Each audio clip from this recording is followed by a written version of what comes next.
अस्सलामुअलैकुम students, welcome to be with Mahak. Hope you are all doing well. तो अच्छा students, हमारे जो थे 135 तक लेक्चर्स कवर हो गए थे और 136, 137, 138, देन 139 और 140 आज हम कवर करेंगे।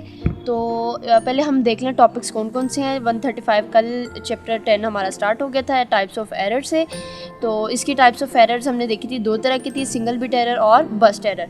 तो उसी को हम कंप्लीट आज करेंगे। देन हम रिडंडेंसी, कोडिंग और फिर types of coding scheme, last one block coding. आज हम ये टॉपिक्स कवर करेंगे। चलिए मेरे साथ रहिए। लैपटॉप की स्क्रीन की तरफ मूव ऑन होते हुए हम स्टार्ट करते हैं इसको। तो जी स्टूडेंट्स, ये हमारे पास है 10.1.1 types of errors. There are two types of errors. Term is single bit error और second one is burst error. ठीक है, तो सिंगल बिट एरर हमारे पास, what is single bit error? Define single bit error. Single bit error means that only one bit of a given data unit such as a byte, character or packet is changed from 1 to 0 or from 0 to 1. Single bit error है, जैसा कि नाम से ही जाहिर हो रहा है, one single. ठीक है, तो 1 to 0 होगा या 0 to 1 होगा। और बस्ट एरर में क्या कह रहे हैं? The term burst error means that 2 or more bits in the data unit have changed from 1 to 0 from 0 to 1. This statement is same as well single bit error. तो हमारे पास अब हम इसको डायग्राम्स के थ्रू देखते हैं, ये single bit and bast error. तो सिंगल बिट एरर ए पे हमारे पास क्या है? अब देखें स्टूडेंट्स, सेंड हो रही है हमारे पास। सेंड क्या कर रहा है? वो 0। क्या सेंड कर रहा है? ये 0। ठीक है, तो अब 0 सेंड कर रहा है और रिसीव, वहाँ पे उसको रिसीव एंड पे क्या रिसीव हो रहा है? 1। इट्स मीन, आप देखें फर्स्ट ऑफ ऑल के 0 तो आप सेंड कर नहीं सकते। ठीक है, अगर 0 ऐसे आप सेंड करें तो इट्स मीन के योर बिट इज़ करप्टेड। तो this transaction is single bit error. Burst error में हमारे पास क्या है? डेफिनेशन में हमने पढ़ा था 2 or more bits in the data unit. 2 or more bits. पहले तो बस्ट एरर की लेंथ जो है हमारे पास 8 बिट्स होती है। सेंड अब देखें 0 कर रहा है तो 1 होगी, 1 करेगा तो 0, 0 करेगा तो 1। This one is burst error. तो अब ये देखें सिंगल बिट एरर में डिफरेंस बिटवीन सिंगल बिट और बस्ट एरर। सिंगल बिट में जो है वो आपकी सिंगल ट्रांजैक्शन हो रही है, सेंड और रिसीव हो रही है, और बस्ट एरर में 2 और मोर्स हो रही हैं, मतलब 4 हो रही हैं टोटल एट अ टाइम। तो ये हमारे पास है सिंगल बिट एरर और बस्ट एरर। यहाँ पे अगर फॉर एग्जांपल मैं आपको बताऊँ कि 1 kbps अगर मैं लूँ डाटा रेट, क्या लूँ? 1 kbps डाटा रेट ले लूँ तो, और नॉइस में ले लूँ 1/100 सेकेंड, तो हमारा अगर वो जो आंसर आएगा, बिट्स कितनी आएंगी? 10 बिट्स। तो फिर अगर मैं 1 mbps ले लूँ, mbps, अब देखिए kbps की जगह मैं mbps ले लूँ और जो है हमारी नॉइस में 1/100 सेकेंड ले लूँ, तो उसका क्या आएगा? 10,000 बिट्स आएंगे, just in changing in k और m, किलो और मेगा। ये हम चेंज करने में हमारा ये चेंज आएगा। नेक्स्ट टॉपिक है हमारे पास, students, look at this. Sending data at 1 kbps, a noise of 1/100 second can affect 10 bits. ठीक है, तो if we are sending data 1 mbps, अब देखिए जैसे अभी मैंने आपको ये एग्जांपल बता दिया, तो 1 mbps करूँगी तो सेम नॉइस उसकी होगी 1/100 सेकेंड, तो आपकी कितनी बिट्स पे इफेक्ट होगा? 10,000 बिट्स। तो नेक्स्ट टॉपिक हमारे पास है redundancy. Central concept in detecting और correcting errors is redundancy. To be able to detect or correct errors, we need send some extra bits with our data. आपको जब आपने जो है डिटेक्ट करना है और एरर को करेक्ट करना है डिटेक्ट करके, तो आपको किस चीज़ की ज़रूरत है? आपने सेंड करना है एक्स्ट्रा बिट अपने डाटा के साथ। These redundant bits are added by the sender and removed by the receiver. अब ऐड किसने करनी, कहाँ से करनी है? By the sender and removed by the receiver. Their presence allows the receiver to detect or correct corrupted errors. तो वो allow कर देती है आपको कि रिसीवर जो है वो डिटेक्ट और करेक्ट करप्टेड बिट्स को कर सके। नेक्स्ट टॉपिक हमारे पास डिटेक्शन और करेक्शन। अब हम देखते हैं कि करेक्शन जो है, correction of errors is more difficult than the detection. ये है कि एरर को डिटेक्ट करना तो इतना मुश्किल नहीं है, बट उसको एरर को करेक्ट करना डिफ़िकल्ट है। In error detection we are only looking to see if any error has occurred. अगर कोई भी एरर आपका आ गया है तो answer is simple is that yes or no. We are not even interested the number of corrupted bits. A single bit error is the same for us as a burst error.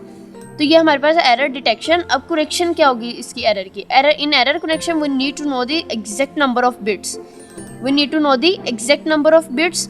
उस वहाँ पे हमारे पीछे क्या था कि even interested in the number of we are not even interested in the number of corrupted bits, but in error correction we need to know the exact number of bits that are corrupted and more importantly their location in the message। आपकी message की location के अंदर important होते हैं। The number of errors and the size of the message are important factors.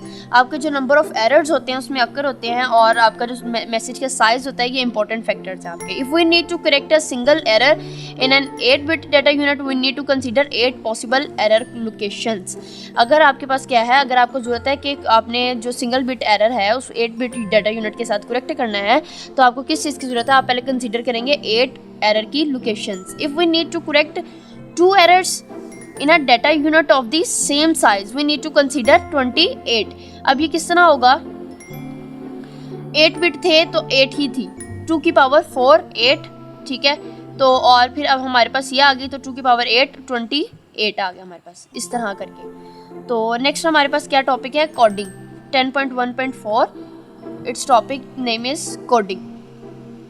So what is coding? Redundancy is achieved through various coding schemes. The sender adds redundant bits. Sender जो है वो क्या add करता है? redundant bits करता है through a process that creates a relationship between the redundant bits and the actual data bits. ये इसको ज़रा इम्पोर्टेंट है, ये हाईलाइट कर लीजिएगा। The sender adds redundant bits through a process that creates a relationship. Relationship create करने के लिए in between किसके दौरान अब दरमियान आप देख लीजिएगा the redundant bits and the actual data bits. The receiver checks the relationship. receiver जो है वो चेक करेगा उसका relationship को between the two sets of bits to detect errors. errors को detect करेगा. The ratio of redundant bits to data bits and the robustness of the process are important factors in any coding scheme. ठीक है, तो ये थी coding हमारी। Coding schemes जो है इसकी 2 ब्रॉड कैटेगरीज हैं। अब वो कौन सी हैं उसको देखते हैं हम। Block coding and second one is convolution coding. तो ये आपकी जो है 2 तरह की कोडिंग स्कीम्स होती हैं। अब इनको फर्दर इनका एक्सप्लेनेशन देख लेते हैं। What is block coding and what is convolution coding. Block coding में हमारे पास क्या है? 10.2 block coding. In block coding we divide our message into blocks. Message को डिवाइड करना है into blocks. Then each of k bits called data words. Each of k bits, जो भी हर तरह की ये के बिट्स जो होंगी वो आपकी क्या कहलाएंगी? Data words. We add r redundant bits. जैसे ही आप आर रिडंडेंट बिट को ऐड करेंगे to each block to make the length n is equal to k plus r. The resulting n bit block are called code word. Your k bit called data word, your resulting n bit blocks are called code word। तो ये आपके पास formula क्या बन जाएगा? Make the length आपकी क्या बन जाएगी? n is equal to k plus r. इसमें यही इंपॉर्टेंट था कि आपको डाटा वर्ड का पता होना चाहिए और सेकंड वन इज आपको कोड वर्ड का पता होना चाहिए। नेक्स्ट है हमारे पास block coding in error detection. अच्छा जी, हमारे पास है ये 2 conditions are met. The receiver can detect a change in the original code word. अच्छा, कौन सी हैं वो 2 conditions वो देख लेते हैं। The receiver has or can find a list of valid code words. ये इसको ज़रा याद रखिएगा, ये MCQs में भी आ सकता है और शॉर्ट में भी आता है। वैलिड कोड वर्ड्स, पहले तो रिसीवर क्या करेगा? फाइंड करेगा list of valid code words. Then क्या है? The original code word has change into to an invalid one. फिर जो ओरिजिनल आपका कोड वर्ड होगा उसको चेंज करेगा इनवैलिड के अंदर। नेक्स्ट टॉपिक हमारे पास ये डायग्राम देख लेते हैं। Figure 10.2 process of error detection in block coding. हम ऊपर अभी पढ़ के आए हैं एरर डिटेक्शन। अब इसमें क्या है? फर्स्ट ऑफ ऑल उसने बताया कि रिसीवर जो है फाइंड करेगा list of valid code words, then उसको ओरिजिनल कोड वर्ड को वो क्या करेगा? चेंज करेगा इनवैलिड के अंदर। अच्छा जी, तो ये हमारे पास 2 साइड्स हैं, सेंडर और रिसीवर। ये हमारे पास है सेंडर और सेकंड वन इज रिसीवर। अच्छा, तो अभी हमने ऊपर फॉर्मूला में जैसे पढ़ा लेंथ उसकी n is equal to k plus r. तो सेंडर में हमारे पास क्या है, के बिट्स हैं, के बिट्स हम ऊपर हम पढ़ाए हैं, डाटा वर्ड है, एन बिट्स रिजल्टेंट जो हमारा होता है वो कोड वर्ड है। सेंडर में हमारा एक जनरेटर लगा हुआ है और अनरिलायबल ट्रांसमिशन हो रही है, ठीक है, क्योंकि एन बिट से ट्रांसमिशन हो रही है, क्योंकि हमने अभी पढ़ा था resultant n bit code word, तो हमारे पास अनरिलायबल उसकी ट्रांसमिशन होगी। देन रिसीवर साइड पर क्या होगा, डीकोडर होगा। ये सेंडर साइड पे एनकोडर होता है और रिसीवर साइड पे आपका क्या होता है, डीकोडर। डिकोडर क्या करेगा, के बिट्स डाटा वर्ड हमारी आ गई और कोड वर्ड जब जैसे ही रिजल्टेंट बिट एन बिट आई हमारे पास, उसने क्या किया, चेकर ने चेक किया, तो चेकर ने जैसे ही चेक किया करप्टेड डाटा होगा तो वो क्या कर देगा, डिस्कार्ड कर देगा। और अगर डाटा करेक्ट हुआ, चेकर चेक करेगा, देन वो एक्सट्रैक्ट करेगा और आपके पास कहाँ डाटा आ जाएगा, डाटा वर्ड में। तो ये हमारे पास था एरर डिटेक्शन इन ब्लॉक कोडिंग। ये देख लीजिएगा आप, यहाँ पे हमारे पास ये स्टूडेंट्स, ये भी जो है मेन पॉइंट्स हैं, इनको भी आप देख लीजिएगा। द रिसीवर रिसीव 011, रिसीवर जो है रिसीव करेगा 011, it's a valid code word. The receiver extract data word 01 from it. अब देखें, जैसे ही यहाँ पे कोई ज़ीरो नहीं है तो एक ऐड कर दिया जाएगा, एक कोड वर्ड ऐड कर दिया जाएगा। तो अगर 1 1 है तो एक 1 ऐड किया जाएगा, ठीक है। जैसे अब फर्स्ट में 0 था तो एक 0 ऐड कर दिया, इसमें एक वंस था, वंस जो है 1 टाइम था तो हमने 1 ऐड कर दिया। देन जो है थर्ड में 10 1 0 तो 1 ऐड कर दिया, और लास्ट में हमारे पास क्या था, 1 1 तो हमने क्या किया, 0 ऐड कर दिया। तो ये जो पॉइंट्स है 3, इनमें यही डिटेल में बताया गया आपको। ये प्रॉपर डेफिनेशन इसकी देख लीजिएगा। An error detecting code can detect only the types of errors for which it is designed. Other types of errors may remain undetected. तो यहाँ पे हमारा आज का लेक्चर स्टूडेंट्स कवर होता है। इंशाल्लाह ताला आप रहेंगे मेरे साथ, तब तक के लिए मुझे इजाज़त दीजिए। Thank you so much, take care, अल्लाह हाफ़िज़।